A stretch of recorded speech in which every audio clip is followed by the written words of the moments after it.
Te doy la bienvenida al podcast Mondo Música. Mi nombre es Juan Fontán y lo que quiero es entretenerte y ayudarte a conocer lo que hay en torno a la música. Si eres profesional del mundo de la música o simplemente te apasiona todo lo que la rodea y quieres aprender de profesionales felices, quédate porque estás en el lugar correcto.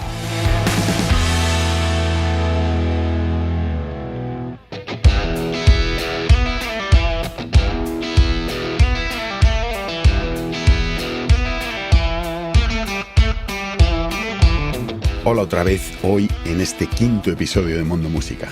Empiezo contándote a colación del anterior, del cuarto sobre el Rider, que el fin de antepasado y el anterior estuve 4 días de festi pequeño donde pasaron por mí 13 bandas y unos 40 intérpretes haciéndoles yo PA y monitores.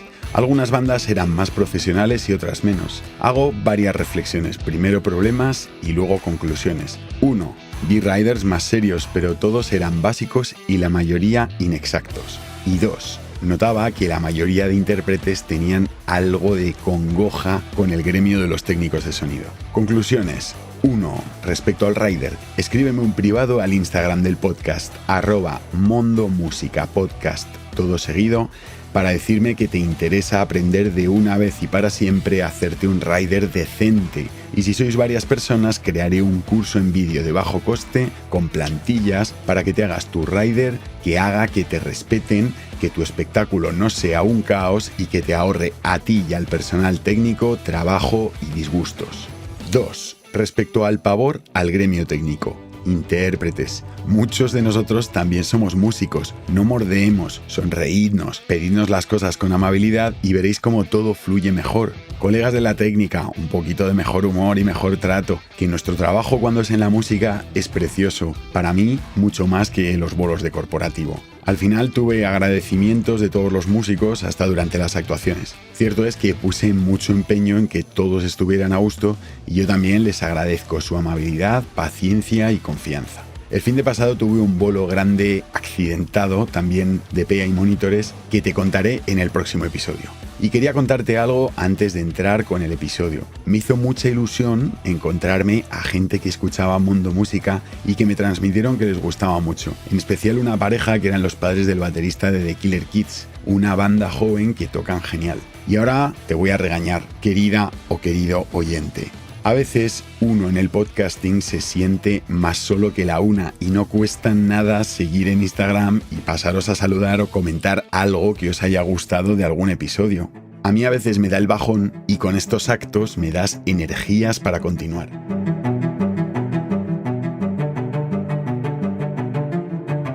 Dicho esto, entramos en harina. ¿Te parece que el tema de los derechos que se generan con tu música son un universo en el que te pierdes? Derechos del compositor, del letrista, del artista principal, de los intérpretes, de los arreglistas, de las editoriales, de los productores, discográficas, de reproducción, de ejecución pública, de comunicación pública, de sincronización, de distribución. Te digo la verdad, a mí me abruma. Pues hoy vamos a aclarar un poco muchas de estas cuestiones. Tengo el gusto y el orgullo de anunciarte que tenemos a una música productora, experta en gestión musical y abogada especializada en derechos de la música. Se llama Espe Palacio. Ella, en el momento de la grabación de este podcast, ofrece 2 programas de formación, uno sobre legalidad en la industria musical y otro para dar acompañamiento a músicos en el lanzamiento y la gestión de sus proyectos, incluyendo marca personal. Su objetivo es empoderar a los artistas para que comprendan la industria, protejan sus derechos, controlen sus ingresos y financien sus carreras.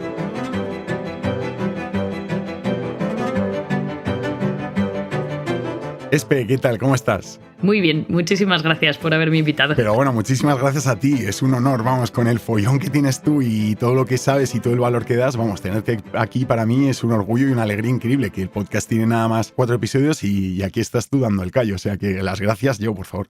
Pues nada, yo siempre pregunto un poco, ¿en qué andas últimamente? Así, ahora veranito, empiezan los bolos, tal, o ¿qué andas haciendo? Yo de bolos poco, últimamente ya, pero no, ahora mismo de hecho estoy en barbecho, como digo yo, sí, porque estoy terminando de preparar varias cosillas de cara a septiembre, sí, respecto de formaciones. Me he dado cuenta de que puedo ayudar a mucha más gente de la que estaba ayudando a muchos más artistas y a productores y managers. Y me voy a meter en ese jardín este verano para terminar de organizarlo. Entonces, básicamente, formación a cualquier persona interviniente de la industria musical. Vale, la siguiente pregunta era un poco eso, que quería comenzar un poco que me contaras ahora mismo qué servicios ofreces en tu academia. Sí, tengo la Academia de Legalidad Musical, está orientada íntegramente a que aprendas cómo funciona toda la legalidad musical en España. Y luego, por otro lado, tengo un programa de acompañamiento a artistas emergentes que están iniciando sus carreras, que este programa son 3-4 meses. Este último nos hemos ido a 4, por eso de que está verano, agosto por medio, y en el que les ayudo a montar todas las bases sólidas desde el inicio y a profesionalizarse en sus carreras. O sea, más que derecho, no solo derecho, también es un poco, digamos, acompañarles para que aprendan un poco de también gestión. Sí, 100%. O sea, derecho para mí es la base de todo. O sea, creo que la industria musical se basa principalmente en normas legales, pero para que un artista funcione no solo es legal, o sea, necesita una parte de marketing brutal, dentro de ese marketing aprender de promoción, de marca personal, conocer cómo es como artista y su identidad visual y artística. O sea, hay muchas cosas, incluso de hecho tengo una persona experta en desarrollo personal para ayudarles con tema de bloqueos y mentalidad. Joder, qué pasada, me parece súper completo.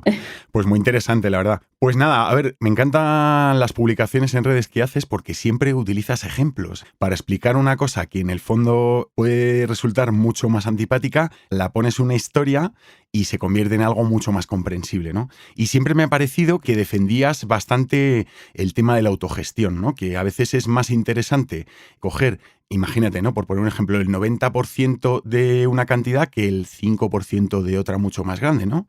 Y sobre todo tener, pues eso, la libertad creativa, libertad. Entonces, me gustaría que fuéramos a un supuesto práctico, ¿vale? Es complicado.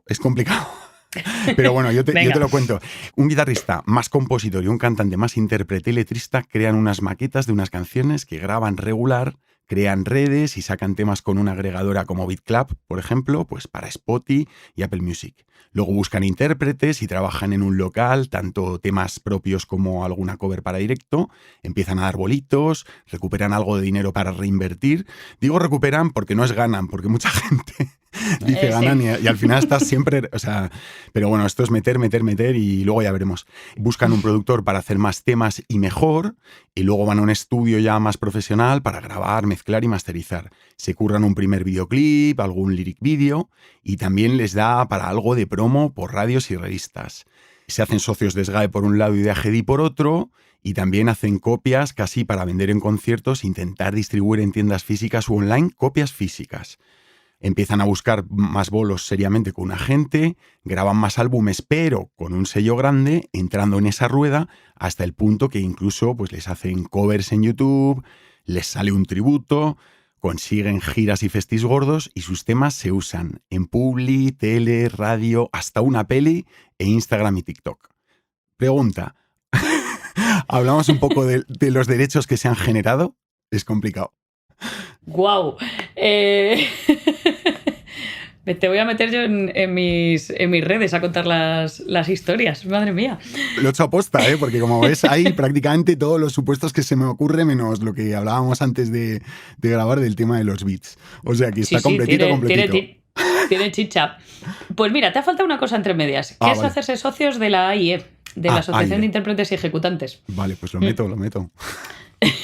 por añadirle un poco más al asunto. Vale. Mira, básicamente, ¿qué se ha ido generando aquí? Ellos, en el momento en el que componen, han ido generando derechos de autor, ¿vale? Componen música, componen letra, esos son derechos de autor que está bien registrado en las GAE o en alguna otra entidad de gestión de derechos de autor. Existen otras, ¿vale? Uh-huh. Luego, nos faltaría la AIE, que es cuando se publicas temas, pues ahí son los derechos de interpretación, que tú ya ahí te registras como cantante, vocalista, he hecho la guitarra, tal, ¿vale? Uh-huh. Y a partir de ahí, una vez que graban, ya se generan derechos fonográficos. Estos derechos son los que cuando se reproducen las canciones en cada sitio te van generando royalties, esa pasta que tanto echamos de menos a veces. Claro. A partir de ahí, subimos a la agregadora distribuidora o la que sea. Uh-huh. Esa agregadora es la que nos va a recopilar parte de los derechos de grabación, los derechos fonográficos. Luego, ¿qué más metemos por aquí entre medias? La agregadora, Sí. digamos, que recaba lo que se pille de Spotify, de Apple Music, de Tidal. Y TikTok, Instagram y demás. Ahora se está pillando también de redes sociales. Vale, la agregadora también lleva eso. Sí, o sea, una cosa que hay que mirar muy bien dónde se suben tus temas para ver qué derechos o qué royalties recopilan después. Sí. Uh-huh. Porque habrá agregadoras que sí que te meten en Instagram, por ejemplo, y habrá a lo mejor agregadoras que no. Puede ser. Claro. Sí. Vale. Hoy en día casi todas te meten, pero hay que revisarlo por si acaso. Yo creo que es interesante porque hay veces que hay cosas que se vuelven virales en redes y puedes pegar un pelotazo, ¿verdad? Yo creo que sí, que es interesante, ¿sí? Sí. Un tema, por ejemplo, que se te viralice en TikTok, por ejemplo, si tú no lo tienes recopilado por la agregadora, te va a costar mucho conseguir royalties de esas reproducciones. Fíjate, vale, pues importantísimo. ¿Qué más? A ver, te decía, después empiezan a buscar bolos más seriamente. Bueno, se van a SGAE y a Gedi y a IE. SGAE, a Gedi y a IE, ¿de dónde recaban dinero? SGAE, por hacerlo lo más simple posible, no meternos en demasiados tecnicismos, yo hay una cosa que siempre explico, que es que los derechos de autor, que no son de autor, pero para que nos entendamos, son como una cebolla. Hay 3 tipos de derechos. Cuando componemos es el núcleo de la cebolla, que es los derechos de composición. Esto se encarga la SGAE. Compones algo, la letra o la música, se encarga la SGAE. La siguiente capa, ya tenemos nuestra composición, ¿qué hacemos? Grabarla. Ahí entra a Gedi, a recopilar los derechos de grabación. Vale. Y luego, ¿qué hacemos? Interpretarla. Ahí es donde entra IE para recopilar cada vez que se reproduce una canción. Es un poco más complicado porque son interpretaciones en directo grabadas, por ejemplo. Pero bueno, básicamente es tu interpretación también genera derechos. Hay muchos artistas que no componen y que las canciones no son suyas porque son de la discográfica, pero sin embargo de aquí sí que están cobrando de ahí. Fenomenal. Vale, luego seguíamos con el tema de las copias físicas. Porque a mí, por ejemplo, SGAE en su día pues me cobró por las copias físicas. O sea, hice copias físicas y me cobró por ellas. A ver, el tema de las copias físicas, aparte Eso era de que por estás Canon, pagando supongo, o... el canon digital, Claro, efectivamente, vale. Sigue existiendo. Y, o sea, el canon es una extra, un porcentaje que te cobran porque se sobreentiende que somos unos piratas y copiamos canciones y reproducimos canciones, o sea, las copiamos en otros CDs. Sí, básicamente. Entonces, de ahí viene el famoso canon. Más allá de eso, no hay mucha más chicha que contar aquí en las reproducciones. Lo único, hoy en día la distribución física se ha quedado de una manera testimonial, incluso de coleccionista. Ya, pero si, por ejemplo, utilizan una canción tuya en publicidad, ¿quién se encarga de Pero recopilar? eso es otra cosa. Ajá. Tenemos la distribución física, que es vinilo CD, por ejemplo, ¿vale? Y luego tenemos la distribución digital. Esto que me estás hablando es una distribución digital igualmente. Se llama licencia sincronización. Sincronización, eso es. Sí, cuando cogen tu canción y la meten en un vídeo, ya sea tele, publi, serie, lo que sea. Entonces, esto, ¿qué ocurre? Que depende de lo que te estén cogiendo. Hoy en día, muchas veces, las sincronizaciones se hacen solo sobre la composición. Y lo que hacen es que estamos aburridos de verlo en la tele. Si vemos anuncios, si no vemos anuncios, no te enteras. Sí. Pero para anuncios, sobre todo, solo cogen la licencia de sincronización respecto del autor para ahorrarse el pago de la grabación. Entonces hacen una versión. Sí, eso lo vi, que hacen una versión de, yo qué sé, de un tema y utilizan una versión en vez de la original, claro. Claro, pues vale. El motivo es no pagar la sincronización por la grabación, sin más. Joder, vale. Vale, estupendo. Y luego, entonces, Instagram y TikTok también van con el tema de la sincronización. O ahí sí que... Distribución. A ver. Claro, es que es un poco cagado. Me has metido tanta cosa en el supuesto que es...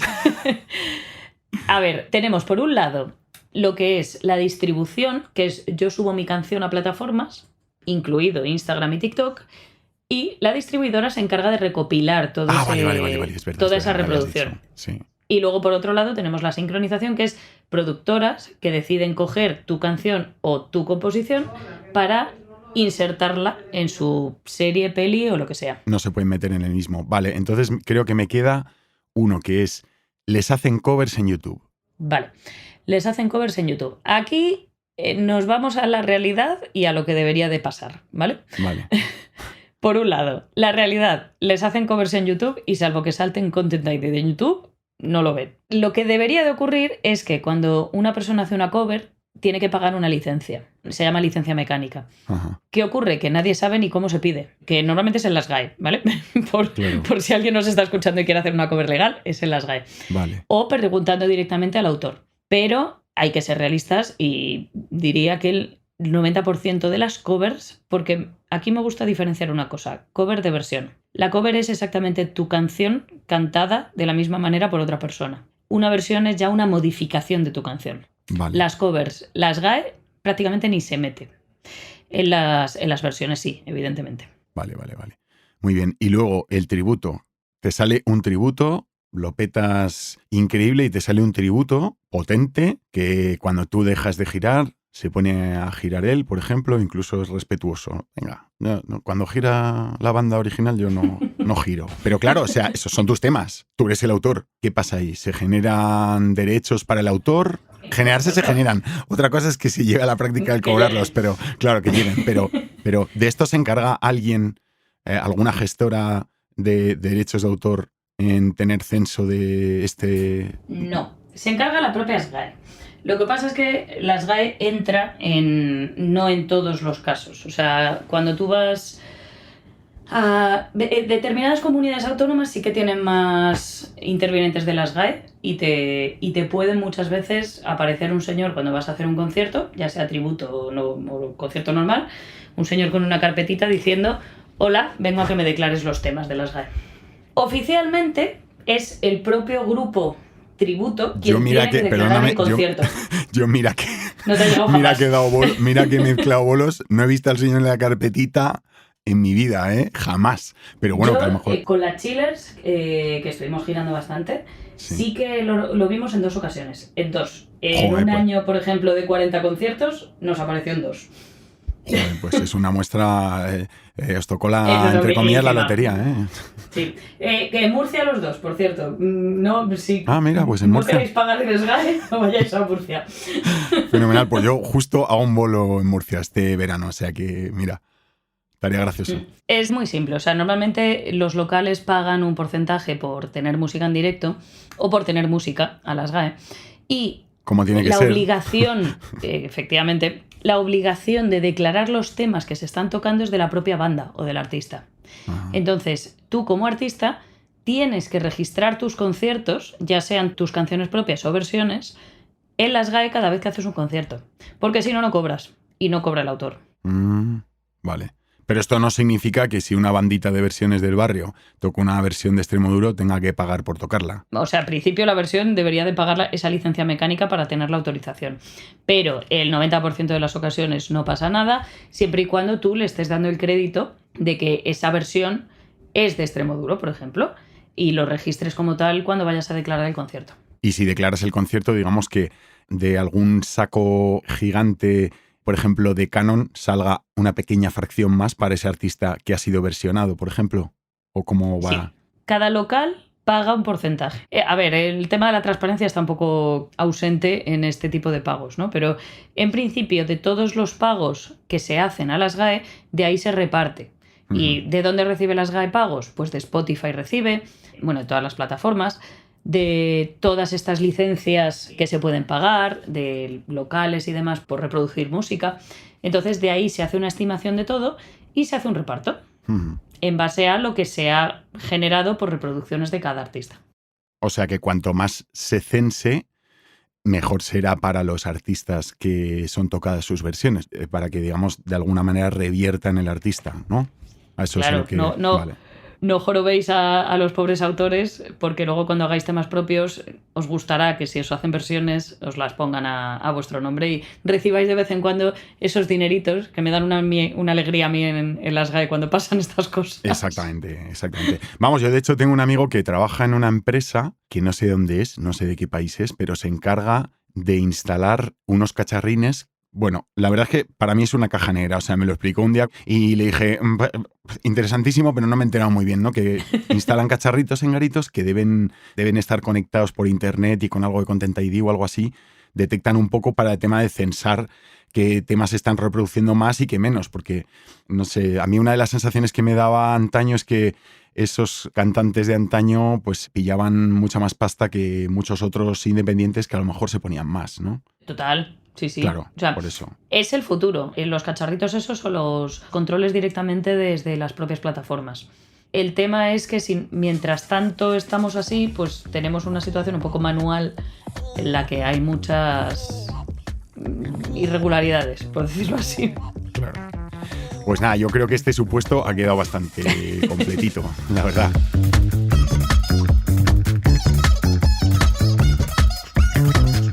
Bueno, pues en este primer break vengo con otra proposición de podcast propio.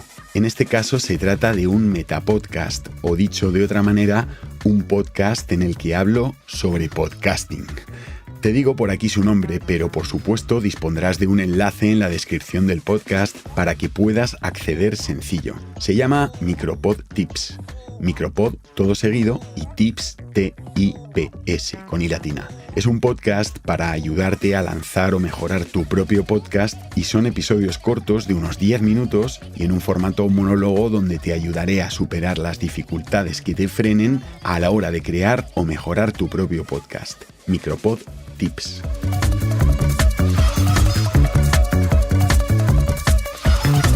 En tu experiencia, ¿cuáles son los errores más comunes que cometen los músicos en sus carreras y cómo les ayudas a evitarlos?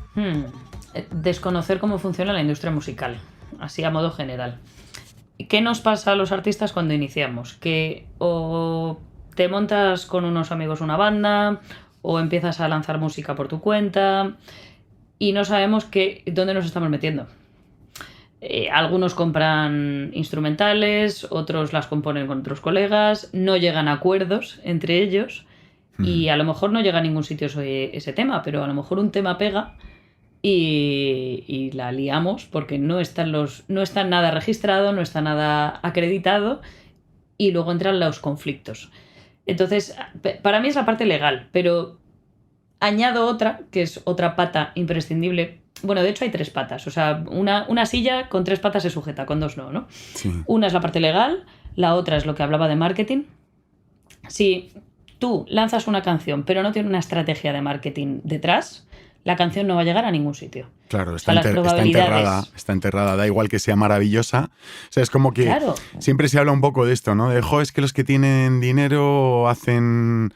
a veces no hacen música buena, pero llegan ahí por el tema del marketing. Pues mete tú el marketing, aprende o búscate una manera de... ¿no? Claro, o sea, en Estados Unidos se recomienda, todos los libros de industria musical recomiendan que establezcas un presupuesto para una canción y sea 50% producción, 50% marketing, promoción.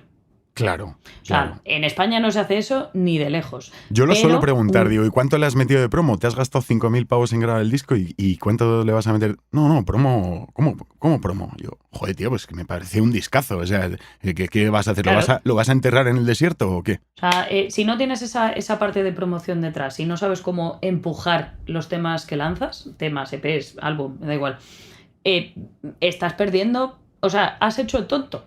Ya no es que recuperes dinero, es que ahí sí que lo estás perdiendo de lleno. Porque has lanzado una bala al aire sin rumbo. Igual era una bala de oro y diamantes. Que a mí me pasa. Pero si no llega al lugar adecuado, nadie se entera y se pierde en el mar, ¿no? Claro. Y la otra pata de la que nos sustentamos es la parte de monetización. Si no sabemos monetizar, tenemos un hobby, que está muy bien. Pero claro, si no tenemos algo que nos dé dinero, aunque solo sea para no perder pasta por el camino, pues tenemos un hobby muy caro, que es lo que le pasa a la mayoría de artistas. Sí. Entonces tienes que saber de dónde monetizar. Tú no puedes basar toda tu monetización, no puedes poner los huevos en la misma cesta. Tienes que tener varias fuentes de ingresos para poder llegar a tener una estabilidad económica y llegar a cobrar cosas. Ya no te digo vivir de ello, pero llegar a que esto empiece a salir a cuenta. Total, a mí una de las cosas que me parece más fundamental es que es eso, ¿no? O sea, decir, vamos a ver, tienes que levantar. Yo, aparte de músico autodidacta y técnico de sonido, hice empresariales, ¿no? Y siempre lo veo y muchos amigos músicos me dicen, joder, macho, si es que eres un fenicio de la hostia, ¿no? Fenicio, ¿no, macho? Si es que estás metiendo 2.000 pavos en equipo cada músico, más otros 1.500 en equipo general de microfonía, no sé qué. Local de ensayo que pagáis compartido con otro, más furgoneta, no sé qué. O sea, cuando estás empezando a restar pasta del esta de un bolo, y para ti no palmar es sacar 150 pavos para cubrir o 200 o 400, me refiero en un rollo amateur, ¿no? O sea, es decir, y todos los gastos fijos que esos te los zampas, te estás zampando una cantidad de gastos que son descomunales. O sea, empieza a contabilizar y plantéate cómo narices conseguir generar para cubrir todo ese coste. Será entonces cuando digas, mi banda no es deficitaria o mi proyecto musical no es deficitario. Total. ¿No? Pero incluso en bandas que generan, ¿sabes? Que dices, pero y todo esto no lo metes, ¿sabes? Si no lo metes, o sea, que todo esto te lo zampas. Entonces, bueno, pues muy interesante lo de las 3 patas. Luego, ¿tienes un ejemplo o anécdota interesante sobre un caso relacionado con derechos de autor en la industria que haya sido significativo para tus formaciones? Que pueda contar, que esa es otra. Bueno, claro, que se pueda contar. Bueno, si no te pongo yo, que tengo yo algunos ejemplos. Casi me los pones, sí, casi vale, prefiero. Sí, vale. Porque pues, el problema de ser abogada es que... Claro, el tema de la confidencialidad, sí, perdona. Sí. Bueno, a ver, te cuento, por ejemplo, hace poco vi un vídeo de Snoop Dogg, que me encanta como persona, me parece un tío muy guay, quejándose de lo poco que cobra de Spotify, ¿vale? Entonces, claro, yo, con lo poquito que sé de derechos de autor, lo que me surgió es, pero tío, si tú estás con Death Row, con no sé qué, con no sé cuántos sellos y no sé cuánta promoción y no sé qué, habrás tenido adelantos, claro, o sea, tú no puedes comparar lo que ingresas si eres completamente libre con lo que ingresas si tienes una pila de gastos de grandes empresas detrás de alucinar, ¿no? Es que me voy un poquito más allá todavía. Si tú miras las canciones de Snoop Dogg, ¿cuánta gente hay ahí metida? O sea, podemos mirar cualquiera de Snoop Dogg. A mínimo vas a tener 3 o 4 compositores. Entonces eso se reparte. Que las colaboraciones son buenas, ¿eh? Ojo, ahí ya no voy a entrar en qué son el demonio porque al revés, te ayudan a ganar visibilidad, pero te reducen pasta. Y luego, es lo que dices, si hay intermediarios, si tú tienes un contrato discográfico, claro, puedes estar generando millones de reproducciones al año, pero los contratos discográficos, que son los típicos contratos discográficos 360, los artistas se puede estar llevando como máximo un 15% de todo lo que generan. Claro, por eso. Y aparte que además de eso que ha generado, igual ha recibido adelantos. Lo que decías, que cómo puede ser, por ejemplo, que un amigo mío independiente gane por X mil de reproducciones más dinero que Snoop Dogg con 200 millones, ¿sabes? Pues hombre, lógicamente, claro, ves en el hilo que hay 80.000 guiris que empiezan a decir aquí, es que es una vergüenza lo de Spotify. A ver, que yo no estoy a favor de Spotify, ni de hecho, de Spotify es de las que menos me gusta porque yo soy muy de Apple y Tidal, es de las que menos paga y además, para mí, que soy audiófilo, no se escucha la que mejor ni de lejos, o sea, también te diré. Pero entonces, eso es por una movida que tiene Spotify que sale por defecto en todos los perfiles, que lo puedes desactivar, que es que te normaliza la música, el volumen. Vale. Pues entonces te limita, pero aún así, o sea, Spotify no es que tenga la mejor calidad, ni mucho menos. Apple y Amazon, que están cogiendo incluso el Dolby, es otra cosa, ya, está claro. Yo he hecho una B con monitores buenos en una sala que tengo en la que hago postproducción y la diferencia era para mí bastante grande. A ver, pues otro ejemplo.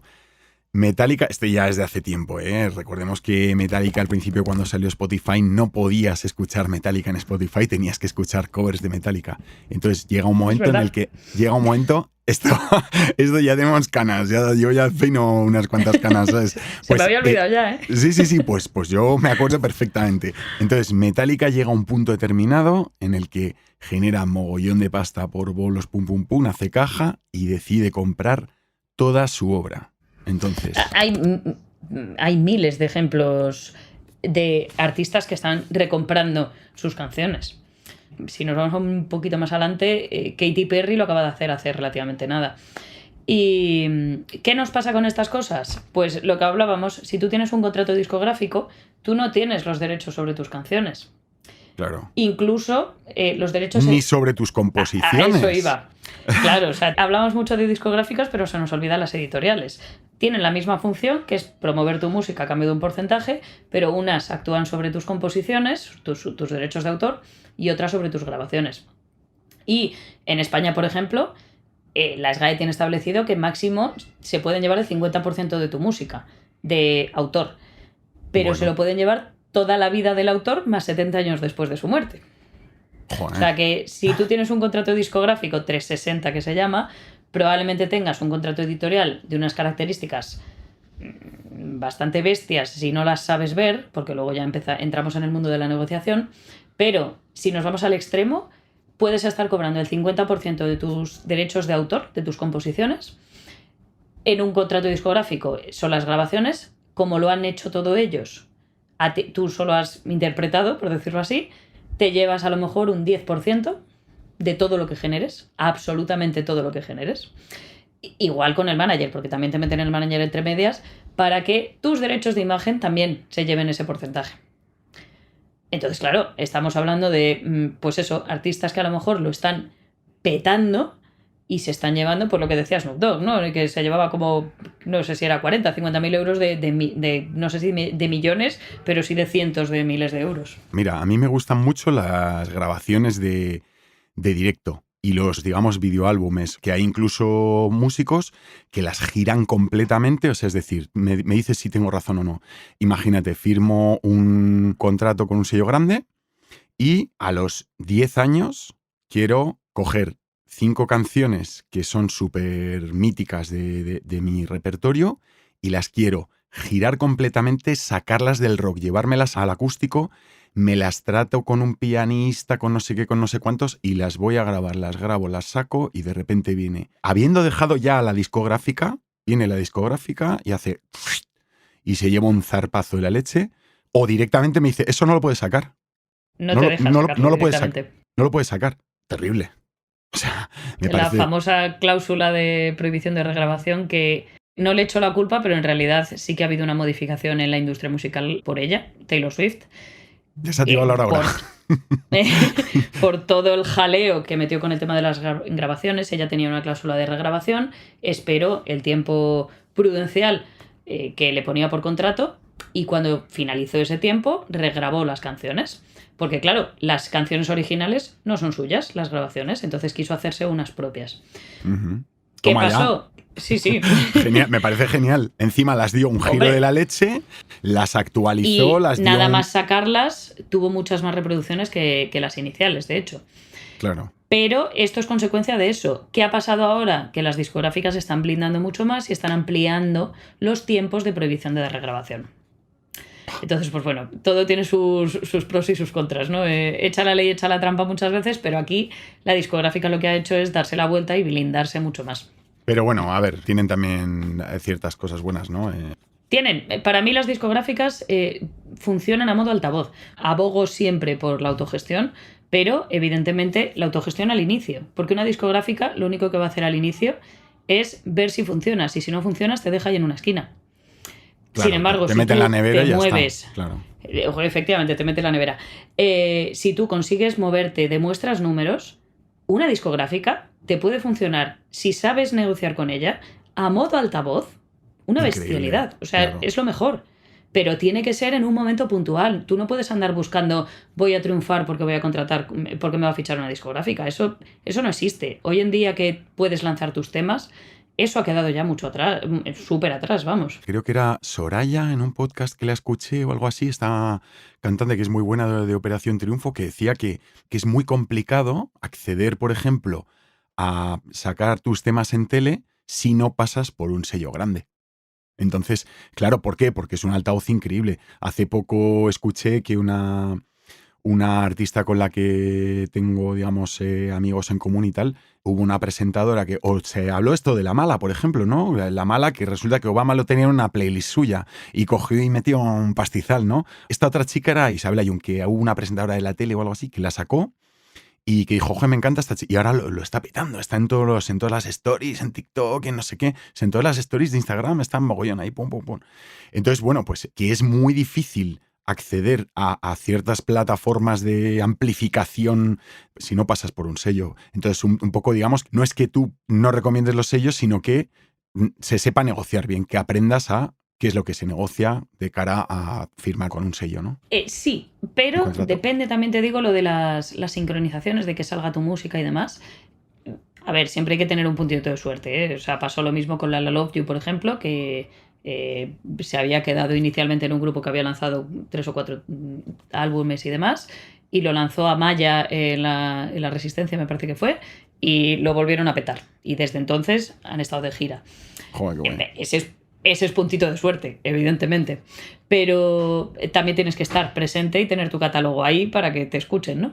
Claro. Pero el tema de llegar a películas, a series y demás, cada día también es más fácil, porque hay muchísimas productoras pequeñas que necesitan música y no pueden pagar grandes cantidades de dinero. Entonces buscan artistas pequeños, canciones que le gusten. Mira. Entonces, bueno. Al final es buscar los huecos por donde puedes entrar en función de la liga en la que estés jugando. O sea, cuando estás empezando o estás en unos momentos iniciales de no has lanzado ni siquiera ni 10 canciones y no estás monetizando en el punto de, pues tienes X oyentes mensuales, evidentemente hay que saber dónde meterse. No vas a poder estar jugando en una liga superior. Entonces hay que saber moverse en esa liga inicial y buscar las papeletas para autogestionarse. Y luego, cuando ya sabes hacer números, mi máxima siempre es: primero aprende cómo hacerlo, luego hazlo y luego delega. Y el delegar Muy también bueno. es en una discográfica. Entonces ese es el punto. Cuando sabes hacerlo y demuestras que sabes hacerlo, ahí es el momento de empezar a delegar tus tareas y tu exposición, como puede hacerte una discográfica.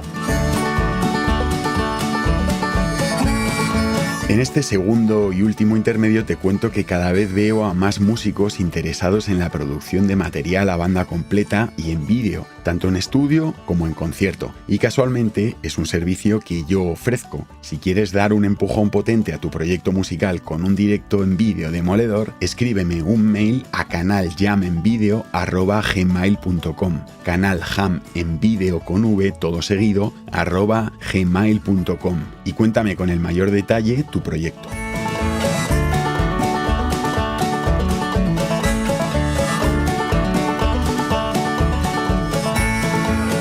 Justo viene la siguiente pregunta que va muy a eso, ¿no? O sea, al músico ya no se le pide que sepa de música, ya se le pide que sepa de música, de audiovisuales, de producción musical, de gestión, de contratación, de promoción. La autogestión está fenomenal. Abogo muchísimo por la autogestión, pero ¿hasta dónde? O sea, ¿qué servicios recomiendas externalizar una vez las cosas empiezan a irte bien o incluso desde el principio dices, mira, es que esto de verdad es que me cuesta muchísimo, esto no... Sí se puede. Lo que pasa es que hay que saber planificarse con mucho tiempo. O sea, la sociedad en la que vivimos, que te está exigiendo que vayas a 3.000 por hora, a veces nos aleja de nuestros objetivos precisamente por ese motivo. Si tú te organizas bien, tienes muy claro las 4 cosas, porque tampoco son tantas cosas a hacer, tienes muy claras las 4 cosas a hacer, es viable, ¿eh? Abarcar con todo. ¿Qué pasa? A partir de aquí, yo siempre recomiendo que delegues lo que no te gusta hacer, pero apréndelo primero. Aprende a hacerlo. O sea, por ejemplo, el tema contenido. El tema contenido es lo que más le cuesta a los artistas. Esto está comprobadísimo. Contenido redes en redes sociales cuesta. Poco, claro. Sí. Entonces, empieza a delegar primero la edición, por ejemplo. Hay miles de freelance, por ejemplo, que te pueden ayudar con la edición. Luego, sin embargo, tu contenido, yo sí te recomiendo que lo sigas haciendo tú, o al menos que estés muy encima, porque es lo que es tu puerta al mundo. Entonces, si se despersonaliza, ya no vas a conseguir esa conexión con el público que se necesita cuando estás iniciando. Claro. Hoy en día ya los artistas de yo estoy aquí arriba y tú allá abajo, está muy bien, pero los artistas emergentes que empiezan de cero sin una discográfica o un contrato discográfico bestia detrás, necesitan conectar con el público. Total. Entonces, tienen que estar ahí. Claro. A modo de delegar, pues te diría que ese tipo de cosas y luego, por ejemplo, me parece imprescindible para tema conciertos, por ejemplo, delegar o contratar técnicos. O sea, para mí un técnico de sonido va por delante de todo. Si quieres hacer un buen directo, necesitas a alguien ahí que sepa cómo es tu Hombre, sonido. pues muchas gracias. No, o sea, aquí estoy yo, chicos, que tengo fechas libres y tal. Bien, me alegro. Sí, para mí me parece bastante importante, la verdad, porque al final, si no, ¿qué imagen das, no? O sea, quiero decir, defiendo mucho el tema de lo de la profesionalidad. En el episodio que me dijiste que escuchaste, el anterior, el tema de lo del rider, pues es eso. Sí. Claro, o sea, si tú no vas a un sitio haciéndote, no, es que yo llevo estas líneas, vamos colocados así, mi repertorio es así, necesito un sitio para relajarme antes porque me pongo muy nervioso, o sea, ¿me entiendes? Pues todo esto, si vas a un festival de estos non-stop desde un jueves hasta un domingo y a ti te toca el domingo a la hora del borracho, si no te llevas técnico, a saber cómo suenas. ¿Sabes lo que te quiero decir? Tienes al técnico que estás sin cara, porque yo lo he vivido un domingo a las 3 de la tarde, que es normal. 3 de la mañana cerrando. Claro. Y es eso, tienes al técnico, al pobre hombre, que lleva desde las 3 de la tarde porque te ha cogido a ti primero, porque eres el último en actuar. Y no sé, o sea, ya, porque está ya prácticamente todo automatizado a veces, pero precisamente es eso, lo tiene que tener automatizado y no da lugar a ningún tipo de magia en directo, ¿no? Claro. Y para mí es imprescindible, o sea, y luego ya pues según vas creciendo un poco más, o pues lo que te digo, lo que más pereza te pueda dar es lo primero que tienes que delegar, porque es donde más te vas a bloquear. Vale, ¿qué recomendaciones darías a un músico independiente que está considerando firmar contratos discográficos para que pueda proteger sus derechos? O sea, los contratos discográficos, en función de lo pequeño o grande que seas, tienes más capacidad de negociación o menos. Entonces, siempre te tienes que fijar en la duración del contrato y en la duración de la cesión de derechos. Una cosa es que termine el contrato y otra cosa es que tú hayas cedido los derechos por más tiempo, a pesar de haber terminado el contrato. Vale. Otra, la exclusividad. Si tienes exclusividad con ellos, si no, la mayoría de contratos son exclusivos, pero bueno, se puede llegar a negociar alguna no exclusividad. De hecho, me voy un poquito más atrás. En función de lo que quieras proteger y de la capacidad económica que tengas, si estás en una posición de poder elegir, hay dos tipos de contratos discográficos. Uno es el contrato discográfico, que la discográfica te pone todo, te paga todo, pero es todo suyo. Y otro que es el contrato de licencia discográfica, en el que tú pones las canciones porque tú las has pagado y las has producido, y la discográfica lo que te pone es la maquinaria para promocionarla. A mí me parece mucho más interesante este segundo modelo, porque mantienes tus derechos y cedes muchísimo menos, eso está claro. Y puedes hacer todas estas cosas que hacíamos de prohibición de regrabación y demás, esas cláusulas se disipan, desaparecen por el camino porque los temas son tuyos, los másters son tuyos.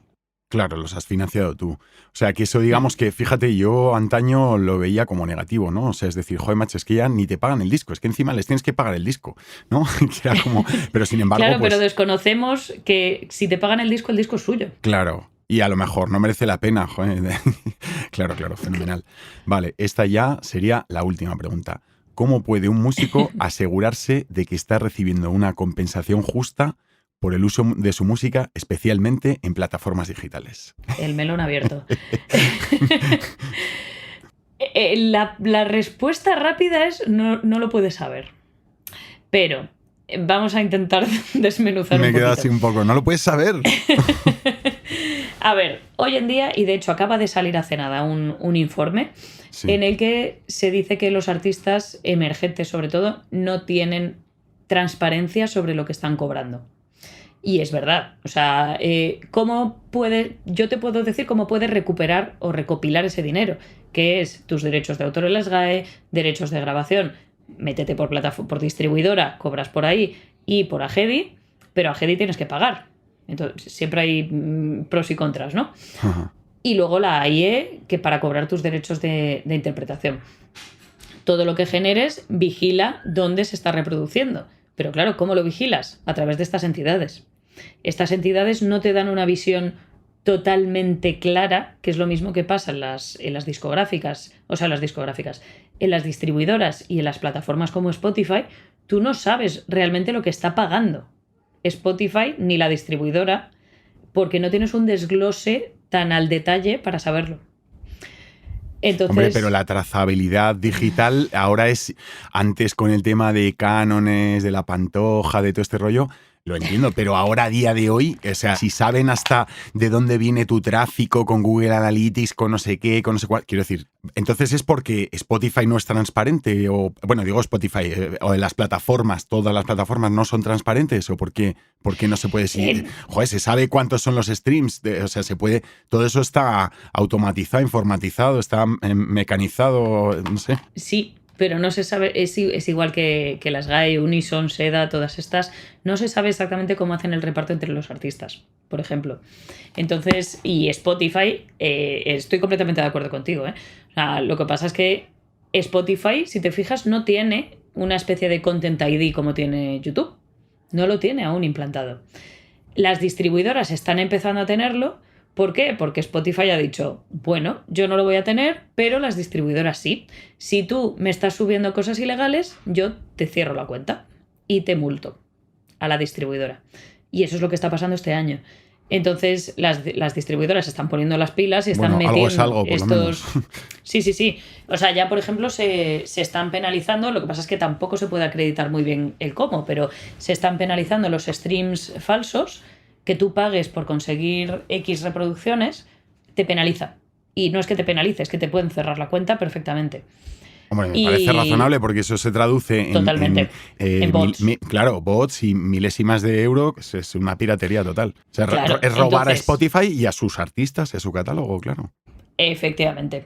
Entonces, Spotify, como no tiene la capacidad ahora mismo para poder generar eso, pues lo que hace es delega en las distribuidoras a base de si me haces esto te multo y te cierro. Entonces las distribuidoras están poniendo las pilas y están empezando a poner estos sistemas de detección de copias o de licencias. O sea, por ejemplo, ya empiezan a saltar los bits, las licencias estas no exclusivas. Uh-huh. Están empezando a saltar y ya te tienen que... Hay algunas distribuidoras que te piden directamente la licencia para comprobar que está todo en orden. Perfecto. Vamos hacia ese camino, pero queda mucho camino todavía por recorrer. Pero vamos, que Spotify, por ejemplo, pues le ha echado un poco de morro porque ha externalizado esa parte. Ese coste ha dicho, venga, para las distribuidoras. ¿Y Apple Music lo mismo? La única que está un poco más así encima es Deezer. Sí, el resto tiene todo delegado también igual, en plan, bueno, pues ya está. Si es Spotify, que es el más grande, Spotify es el que más se lleva, sí, sin duda, en comparación a millones de oyentes. Uh-huh. Y... tenemos que tener en cuenta que Spotify no ha conseguido beneficios desde que se creó. Entonces está buscando la manera de sostener a todas las financiaciones que ha pedido y demás para empezar a generar beneficios. Si mete más tecnología, pierde más pasta, no le interesa depender de otros y externalizar esos servicios. Es decir, yo me quito de aquí, pero a quien quiera meterse en esta plataforma que sepa que como haga la pirula le chapo el chiringuito, digamos. Sí. Fenomenal. Total. Pues nada, Espe, la verdad es que ha sido un placer. Me ha encantado, he aprendido un montón, espero que la gente haya aprendido un montón y muchísimas gracias, de verdad. Gracias a ti, espero que se haya entendido todo, que esto de la industria musical y la legalidad sobre todo a veces nos asusta solo de escucharla. Bueno, pues nada, querida, un abrazo y muchas gracias. Un abrazo. Venga, chao, chao.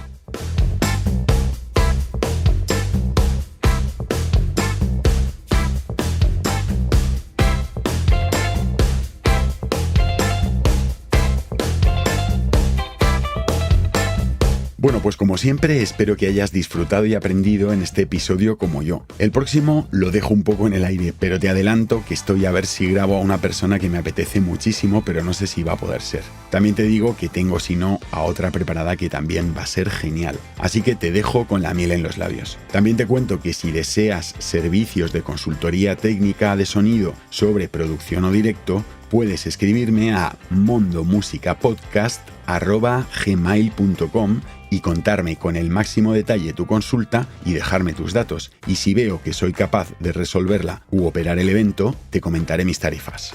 Casi por último, si tienes interés en que se trate algún tópico en concreto en el podcast, también puedes escribirme y contarme tus intereses e incluso sugerirme algún invitado al mismo email a mondomusicapodcast@ mondomúsica@gmail.com.